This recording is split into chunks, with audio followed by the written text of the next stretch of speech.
Hey, listen up. Yeah, we here and we locked in. Let's keep it going all the way to the top 10. We fear the turtles, so it's no other option. Fred and Ryan, just watch them.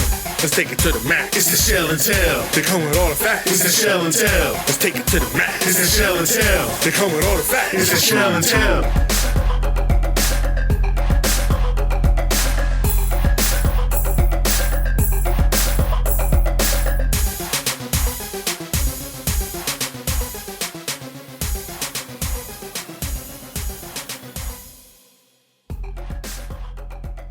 Welcome back to another winning week of Shell and Tell. Your Terps took care of business. Sure, it was Villanova. Was it as easy as we thought? Maybe not, but it was a good enough game. I'm okay with what happened this week. How about you, Ahmed? Yeah, I think, Maryland did kind of what they needed to. Obviously, kind of got away from, it seemed like he kind of got away from them a little bit there, but once it started to slip away, Villanova started to gain traction.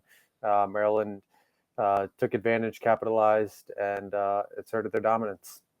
Yeah, costly turnovers led to a closer game than it was, but awful QB play by Villanova also didn't really test our apparent Achilles heel with this defensive backfield that continued to show minor problems, couple defensive pass interferences. I don't love how the game was officiated in general. I think it's insane to me that a team that was that undersized and that physically dominated had no holding calls and no defensive pass interferences. That's just unrealistic. It's not like we were running free to the quarterback or running free in the secondary. So there was clearly things going on, but it was a good test. There were people out there that gave it to us. There were some hard-hitting players on that team. Yeah, I think, Villanova, again, they kind of came in. They had a lot of veteran experience, obviously, their quarterback, being a 6-year quarterback, again, I think he was kind of able to do some things kind of, I think Loxley at one point called him a little Tim Tebow-esque, but just, some traits with his dual threat ability there. But again, I think just Maryland, obviously squandering the points there in the end of the first half, and then the first drive of the second half. Billy Edwards, his first pass is deflected off the hands of Octavian Smith, interception. Villanova scores, get the onside kick. So I just think that kind of stretch kind of seemed to kind of suck the game away from Maryland. But offensively, I thought, they were as efficient as can be. Yeah, like you said, Billy, 28 for 32, super efficient there. Like you said, that interception that he had was not on him, completely stone hand rebound type interception. So really should have been 29 for 32 there. However, he did get away with an interception in the end zone earlier that did not get called an interception. Also, though, another one that should have been a terrible defensive pass interference. The wide receiver was getting mugged as the player intercepted that. So kind of like some justice there. They didn't get the INT when it should have been 15 yards the other way. There was one real bad Billy ball. Locke says there's always one. There was a wide open Ty Felton that I'm pretty sure I could have made the throw to. He got a little excited, put a little extra juice on it. It went 8 feet above Ty's head out the back of the end zone. Led to our one field goal for the day. So it was a very, very good day. There's always things to improve on. I was also very impressed by the Prather touchdown. It was a beautiful route. He came wide open again. One of those ones where even from my seat, I could see him come open before like the break, and it's like, what? That has to be hit, and did a great job putting the ball in the numbers. Yeah, I think like you said, Ty, I think he did a good job just, being special again. I think he's kind of proven himself as that, sitting top 10 and, catches, receiving yards, touchdowns, all-purpose yards in the nation. Again, testament to him. But again, that deep ball is kind of still a work in progress. But, I thought, Billy, he continues to do a good job. Loxley talked about it again post-game about how he's just playing really clean football. And he talked about how, obviously, and, just Octavian Smith, just how that deflection led to his interception. And, both of his interceptions, even the one against Michigan State was a deflection as well that ended up right into the hands of Charles Brantley there, right into the lap, excuse me. So again, I think Billy's really taking care of the football. Thought it was really interesting. And again, just kind of points back to why the game kind of went the way it did in the third quarter there, but just, Maryland losing the turnover battle the way it did for the first time this season. Again, they entered the week leading the country in turnover margin with +9. So I think again that I thought Billy Edwards is just doing a really good job of kind of taking what is available to him. He's not forcing it a ton, but again, the deep ball is really where Maryland you see that room to grow for Maryland's offense, and obviously with the passing attack, establishing more verticality will continue to be as important as it is, kind of going through the season. And Caden Prather, consecutive weeks with the touchdown, and I think this upcoming week will kind of be a big test for Caden Prather to really find his groove. Yeah, he looks a little better. The routes look better. He looks like he's getting more open. What's the biggest difference between the Theismann candidate we have in Ty Felton and Prather is when Prather gets the ball, he does catch it, but almost every time it's like 1 to 2 bobbles, little pats, little like I don't know what's happening there, but he's just always like regripping the ball.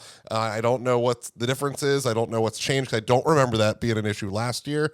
Hopefully it's something he can work out. Hopefully it's just something that he's doing. Hands, I don't know. I'm not a specialist at all in that world, but that's these things striking out is there's always like this regrip bounce type situation. He makes it work. He comes down with it. It's definitely not a stone hands issue, but it just does not look as clean as the man that has no drops on the year. I also think the Billy deep ball situation could have been helped by our free play that looked beautiful this last week. The defensive player jumped off sides, saw the call, made the deep ball call to Ty Felton, even with a little bit of double coverage, not really. But again, there's no risk in that play. Beautiful ball, came down with it, and a bunch of extra yardage after the catch by Ty Felton, as usual. You can't say enough about it, man. I really do hope that play maybe takes some of the stress off the fact that Billy has missed a couple deep balls. There was no stress there because it doesn't matter what happens. It's a free play, and it made it work. So maybe we can have that as a springboard for the rest of the season.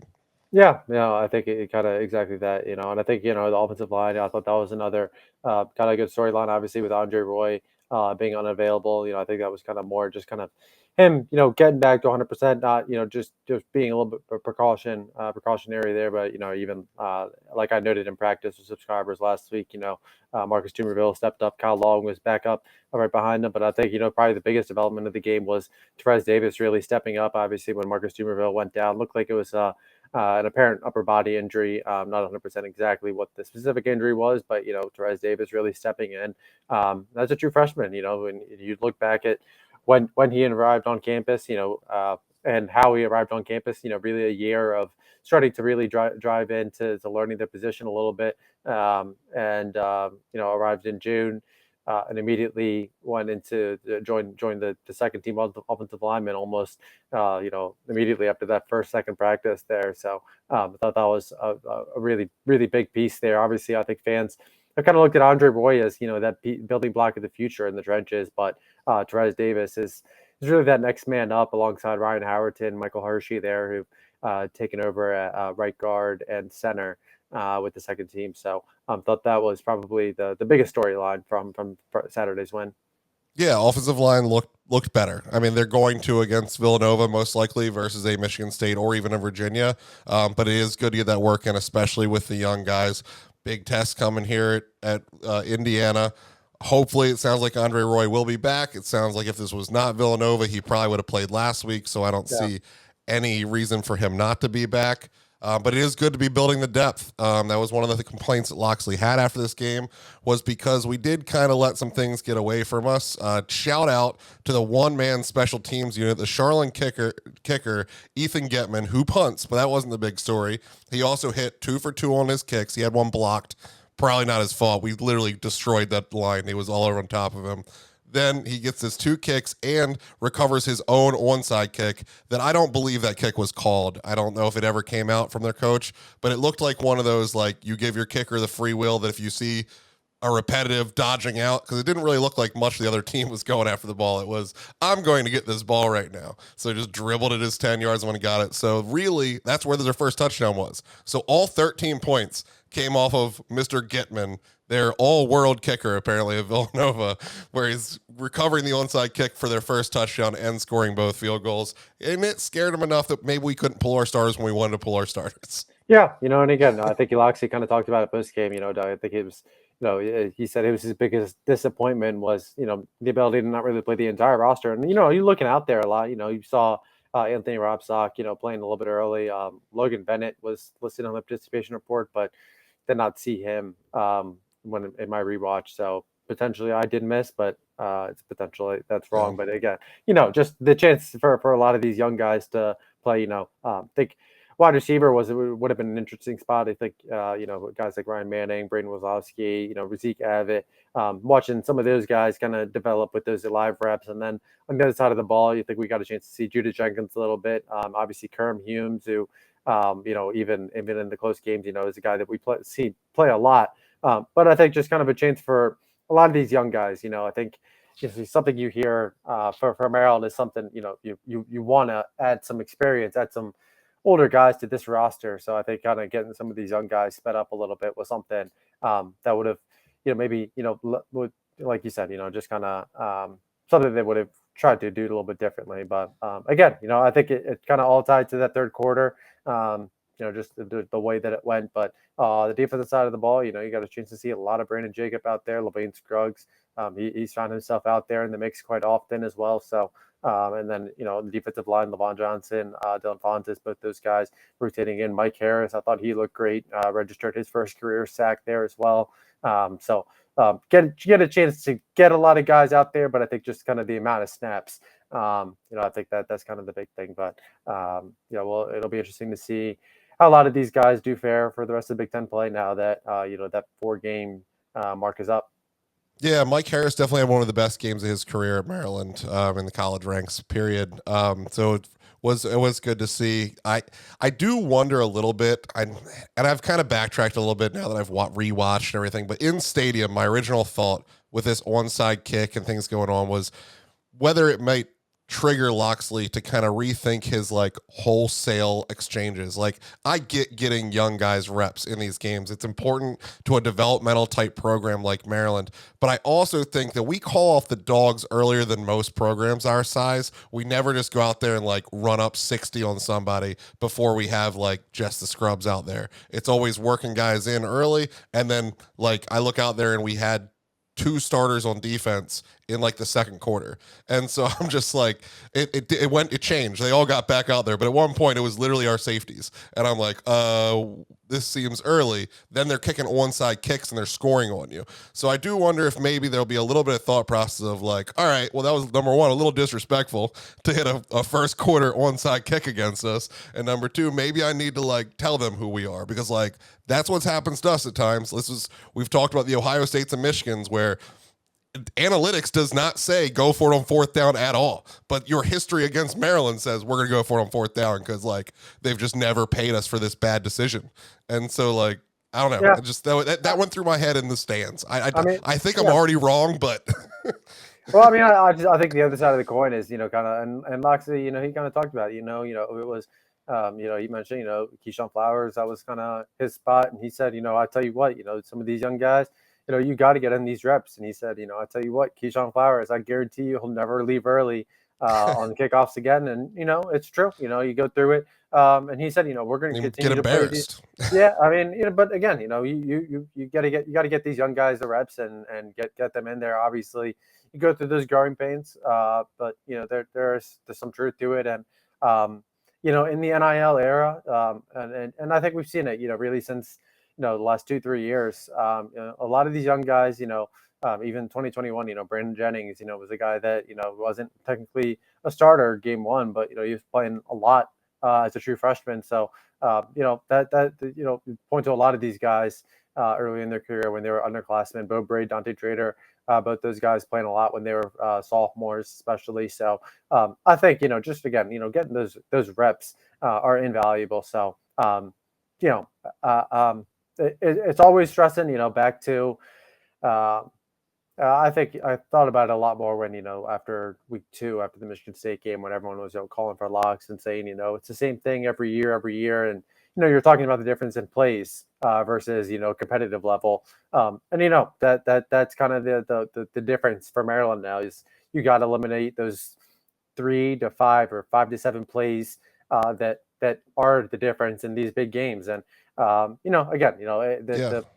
these are the plays, but this is also the time, the teaching moment time. So Yeah, two big plays in this one. You got the onside kick, which led to 7 points. Then you have your interception on a deflected ball, and you have McDonald basically in the end zone fumbling the ball to turn it over there. So yeah, these are like huge scoring plays. The score looks completely different without them. So you yeah, said it's these 3 to 5 plays a game that even in the game where you already won, like make it look completely different. yeah. And again, like you said, that Billy Edwards, correct me if I'm wrong, but Maryland stopped him on fourth down right before that, and Villanova had great field position, and you had a chance that at least 3 points, but potentially 7 points right at the end of the first half. So again, that's a complete different score. You're talking 45-6 there. So it's a which is just Yeah. gonna plug myself there. I did predict 44-6 last week. So who knows? Who knows? Maybe someone was trying to sabotage my prediction, man. Yeah, well, my prediction did not come true. I predicted that we would finally get the Phillips sack. I will say a King Basote again, which like Phillips who, and just absolutely showed out. Like King Basote might be having one of the best years for a defensive lineman that I can remember at Maryland. Hopefully this continues through Big Ten play. He just always seems to be there, even when he's not making the hit. He is just kind of massive and like I get why we didn't make videos of him. He doesn't stand there and just look at that top tier athlete, but he gets the job done. Like it's all there is to it. Look at this Albert Hainsworth, like just size to him, just dominating. Yeah, and he what was it? I think a second or third quarter when he had that run play where he stopped them and he was about to grab the tackle. It looked like the running back got his footing, and Tommy was like, "No, no, let me just grab you again and toss you." And it was like big boy power four versus everyone else moment. So I thought that was funny. But yeah, obviously, I thought that was really good first sack of the season for him. Again, I thought the defensive line, the first half there, didn't register one sack, no, just one tackle for loss there. Second half, 6 tackle for losses, 3 sacks. So kind of felt like a little tale of two halves there for that front seven, potentially, especially that defensive line.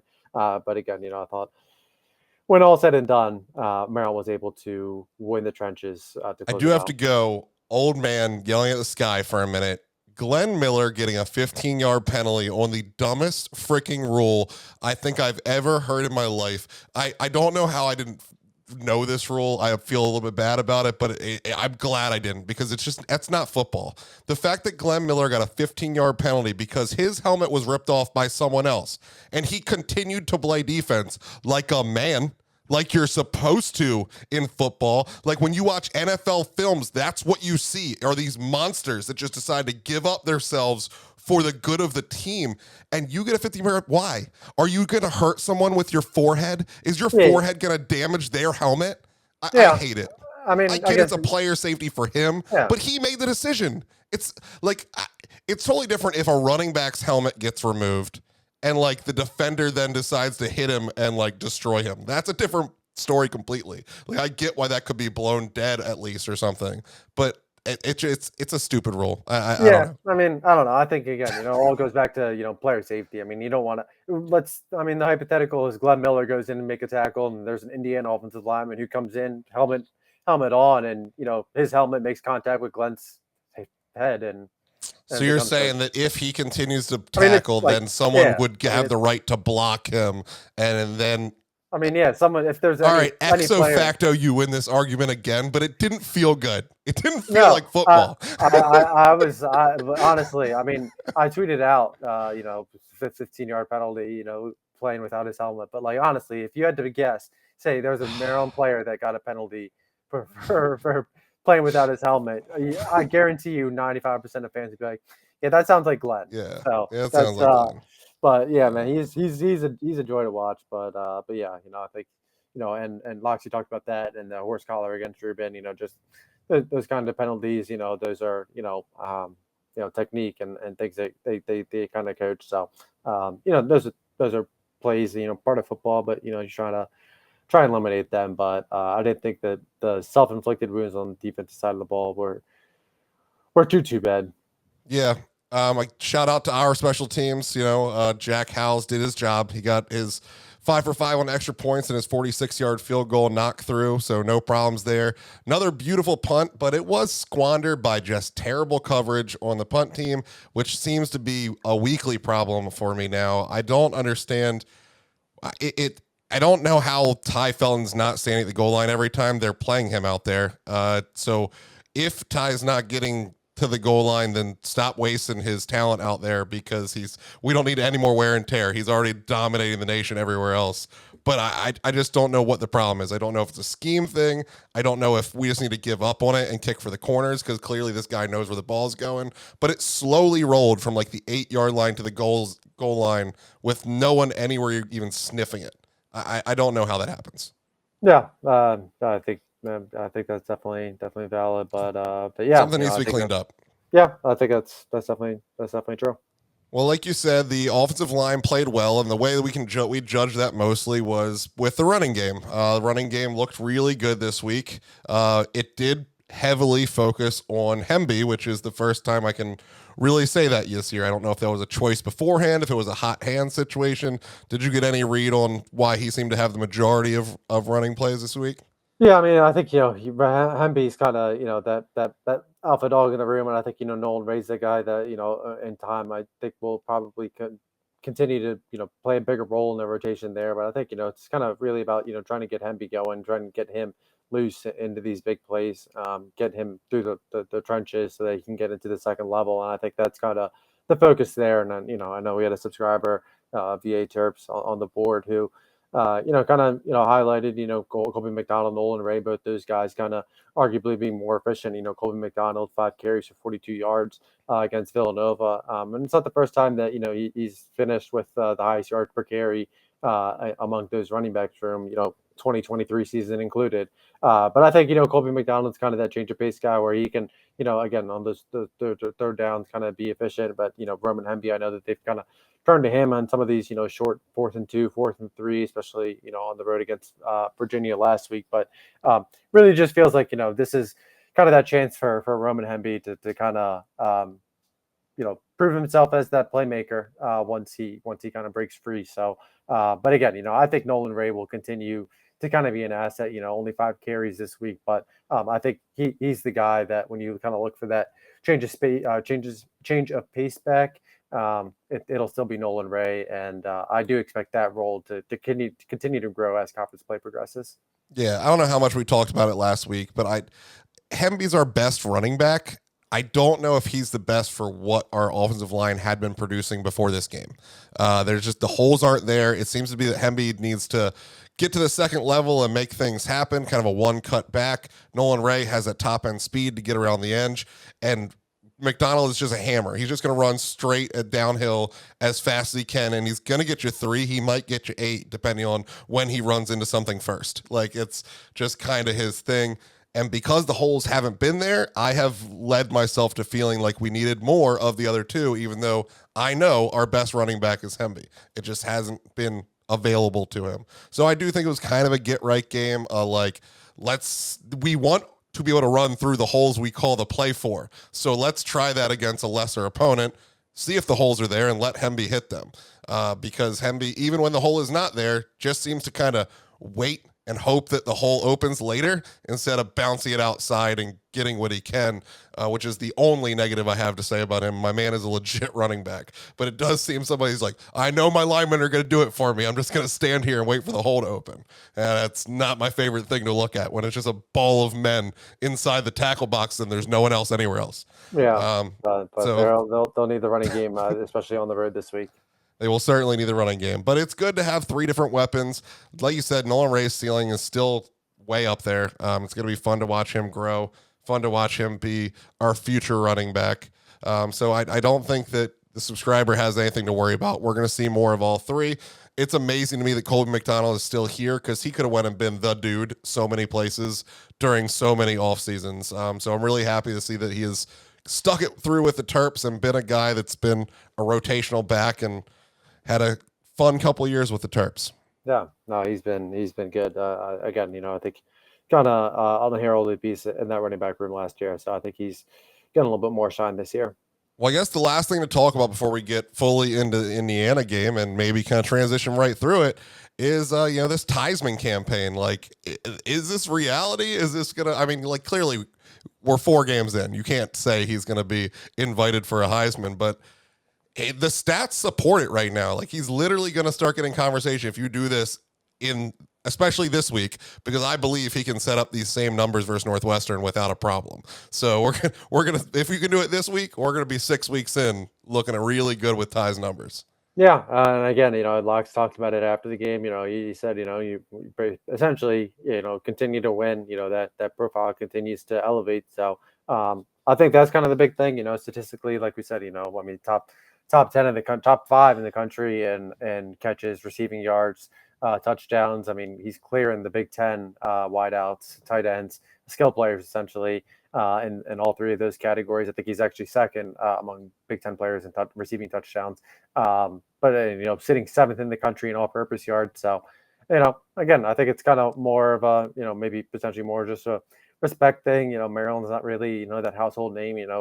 Even still, even considering all this, Felton was one of the most productive receivers going into this week, and On3 had a chance to list their top 10 wide receivers in the country, and Ty was somehow an oversight. Even though Well, not even mentioned. yeah, even though the stats are free and available to anyone. That's a simple fact check there. But again, isn't that how you look at who the best are? Is just like the sort button next to all the stats, and it'd be weird that the same name is on all the lists, like right there. Yeah, no, it was a bit of an oversight. Yeah, I don't get what we're doing sometimes, but yeah, again, I think there's kind of him continuing to Maryland continuing to find that success, and Felton continuing to be able to do so. Well, now that's kind of the big thing. 4 for 4 over 100-yard games and continues to break records. He looks like he's got a DJ Moore type skill set with Diggs type speed. It's just kind of unbelievable. He set a record for receptions in the first half and a record for receptions in the whole game. Just dominant. And with the other weapons that are still performing. It's not like this is a one-man show. Like some of the people that we were looking for, Prather sure hasn't been exactly what we thought it would be, or maybe he is. We just thought that Ty would be the same too. But Wade had one of the best tight end catches and run after catch plays in that game. It was an amazing down the field run. Looks athletic, very Chig-esque. This guy's got an NFL type future in the Chig type role. We got weapons, and hopefully those weapons will be able to score this week, because we are going against a team that has the best quarterback we've played, period, and probably the best running game that we've played. I still got questions on their defense, even though their stats look good, but I think that we can score with these guys. Yeah, again, I think this is kind of that litmus test for Maryland, and kind of, a lot of fans are kind of looking at this and kind of seeing, I think this is personally really just a sneaky good game in the Big Ten slate this week. So I think, this is, Indiana hasn't been tested a whole bunch, and Kurt Cignetti, head coach, he kind of acknowledged as much during this week's press conference. But again, I think both sides of the ball, Billy Edwards, we talked about, how clean he looked, and Indiana's quarterback, he is just a hair better than Billy in that regard. So Indiana enters this week. They have not trailed, and they have not turned the ball over in any game this year. So that's a pretty daunting stat when you look at it. Yeah, not turning the ball over at all. I mean, we had a couple games that was true, I guess, but clearly not anymore. We had turnovers in both ways possible this game. I guess we could have got turnover on downs as well. We didn't pull that off this week. But yeah, gonna have to play cleaner football. Gonna definitely not have to have any rebound type interceptions, because you can't have that on a 5-yard slant. If you get an interception on a deep ball, you're taking a chance, like risk reward type scenario. It's not good, but it's a hell of a lot better than what we saw this week. The fumble, I don't know. I don't really think anything was done wrong there. I just think it was an amazing play by the linebacker. I mean, he just held him up and got the ball in there and ripped it out. It was just one man versus another, and one had leverage, I guess. The other was just holding on to a ball. So we definitely need to improve on that. I am terrified of this secondary. I just don't want to see us just getting defensive pass interference to death or just these giant hack plays. Because if you're going to continue to score with these guys, you're going to have to at least slow them down. You have to at least give your offense a breath to be able to go score again. Kind of crazy that the beginning of the year, my idea was we're going to win all these games by keeping people under 24 points. And I can't come up with a scenario where we hold them to 24 points. So we're going to have to score 30 this week. Like that's, I think we can score 30. I think our offense is better than I thought it was going to be. And our defense, the front seven, is as good as we thought it was going to be. But that defensive backfield is they're both gamblers. We're doing well. Like it's a turnover, we're getting turnovers, we're getting interceptions, we're getting fumbles from these guys. But it almost feels to me that you need one like true safety. Like we have two guys back there that are both willing to lay it on the line to get the ball, and somehow that's not going well. Like I don't know. Maybe it's just my Maryland thing, just looking for the negative, looking for the shoe to drop, because they're both very talented players. Of course, there's corners back there that are way too young, but it just doesn't seem like we have the help needed for these young guys in the backfield.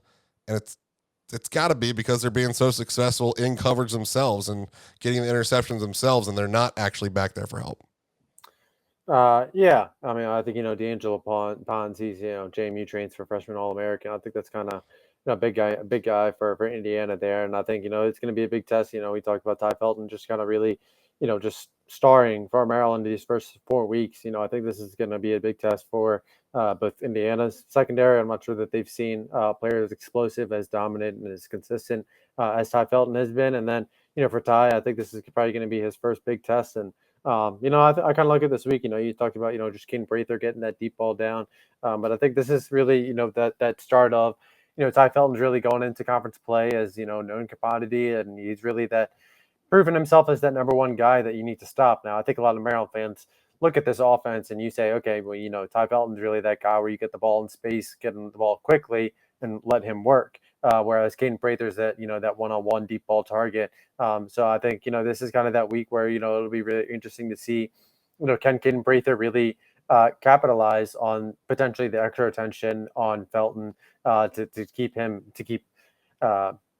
in front of the secondary or the Hoosier secondary, a chance for Prather to kind of capitalize there. Can Octavian Smith, just him being, with this short area quickness, his, just his burst as well, his athleticism as that third receiver, can he break out? And then he like you talked about, just Dylan Wade just really showcasing his athleticism as a tight end, as a receiving threat there. And, it was Dylan Wade who had that big catch to kind of help slow down some of Villanova's momentum last week. So, and then Preston Howard, again, I think he's kind of proven himself as that physical receiver across the middle as well. Can be a presence on third down as well. So I think this is kind of that game where it'll be interesting to see, how the skill players are able to adjust with Ty Felton getting a little bit extra attention.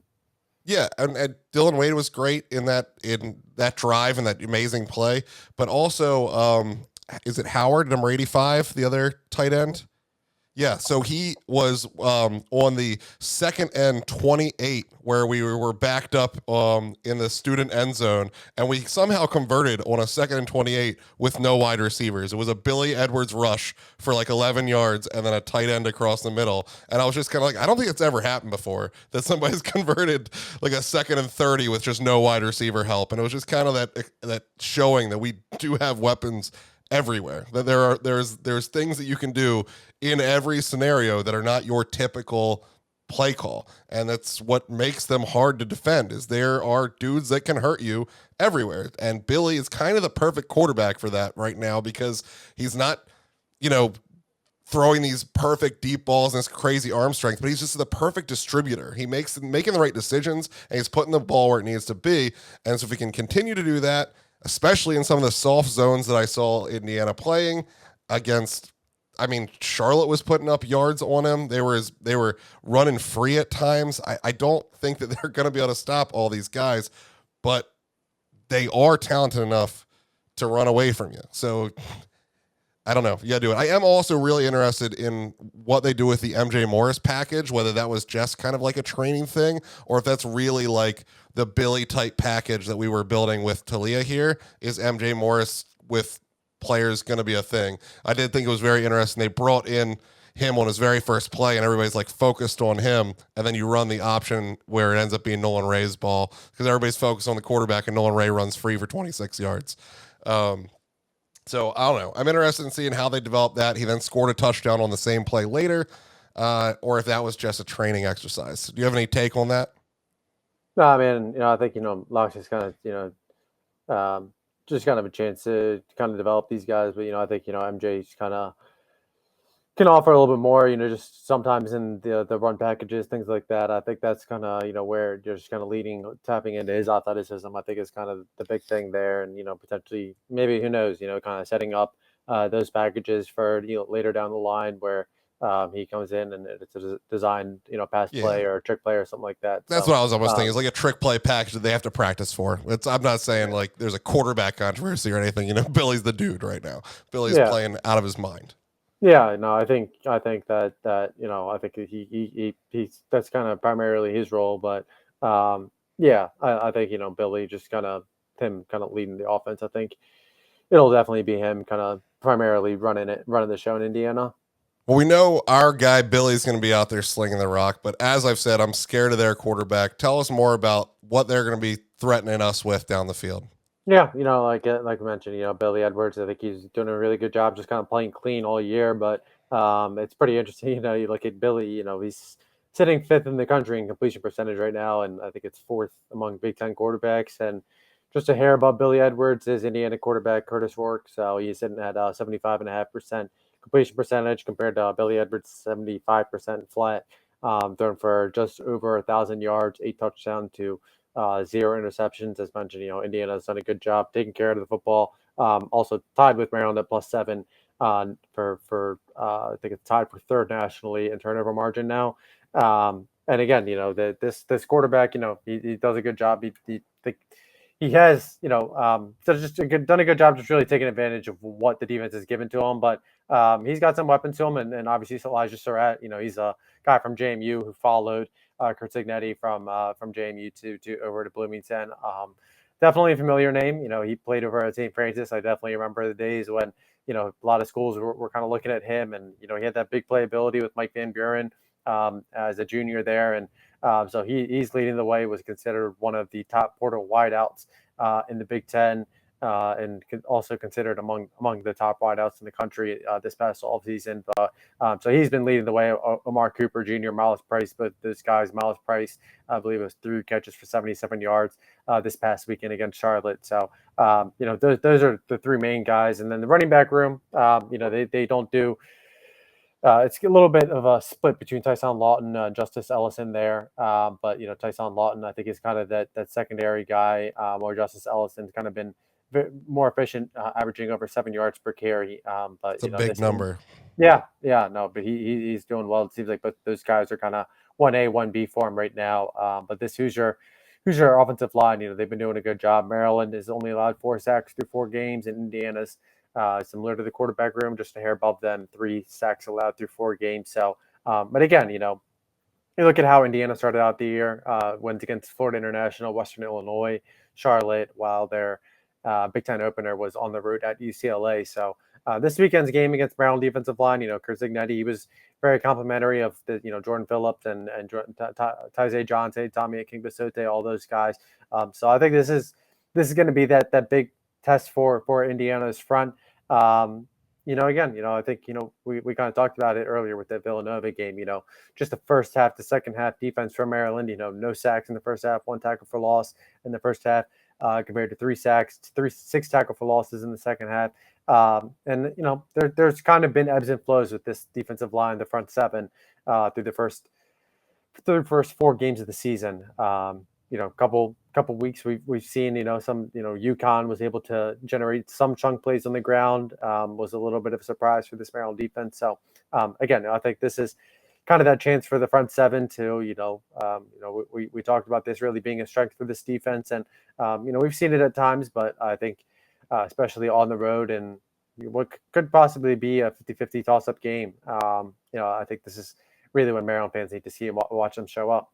Yeah, that'd be really great. I mean, I do, you bring up the +7, us tied for third or whatever you said in the nation for term differential. And it reminds me kind of how embarrassing it really is that that's our number now, because we were +9 going into Villanova, which we looked at as kind of a stat padding thing, especially for Ty, which Ty did his job. He got his stats padded, but you would think, again, at lower competition, you would win a turnover battle, and we lost poorly with, giving it up twice and not getting any turnovers. So that's really disappointing to lose that, but maybe we can just, turn it right around and get them from a team you're not supposed to get them from, and get back at that +9 and leave them in the dust. So that would be really great to see. That's a big part of winning these toss-up battles, especially on the road. If you can take the air out of that stadium and get them just on their heels with a big turnover, a timely turnover, that's kind of a big play you're looking for. I do think King Basode is going to just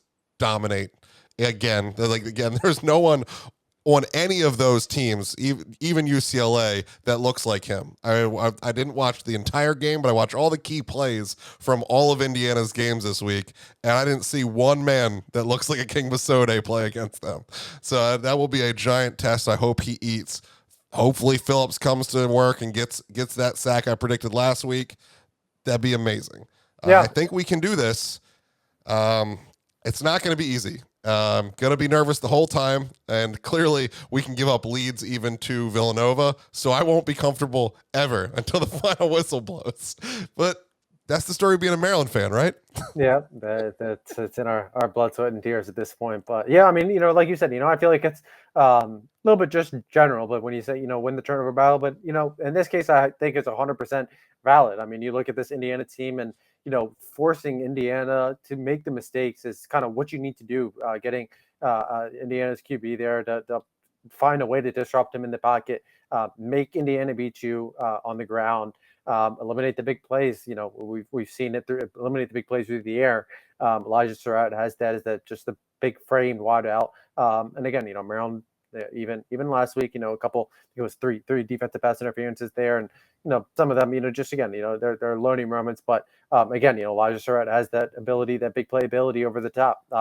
Taking that away. But again, finding ways to disrupt them. And then again, on the flip side, this is a 50-50 game.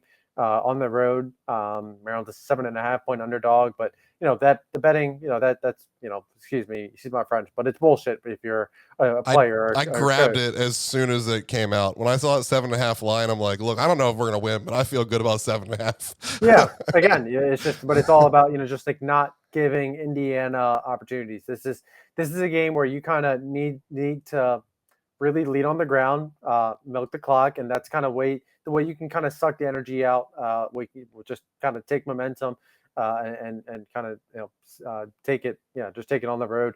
So I think this is kind of that chance for Maryland. Just got to win the field position battle like we've seen with Bryce McPherson. But I think this offense, hate to say it, hate to sound cliche, but when you think about Terps versus Terps, if Maryland can execute offensively, and I think it's three takeaways on defense is kind of the goal. So if Maryland can do that, yeah, Maryland should win this weekend. Yeah, it sounds good. I'm flashing back to after the Michigan State game, Loxley presser. He talked about how they put stats up on the board for the turnover differential, which team won the turnover differential versus won the game, and that it was like something ridiculous, like 20 and 300 of like the teams that won the differential or lost the differential and still won the game. And so Maryland won the differential and lost to Michigan State, and then we turn around and we lose the differential to Villanova and still win the game. So it's like we're like disproving his board. Like, guys, stop that. Let's just win the differential and win the game. Like, we don't need to disprove this board any longer.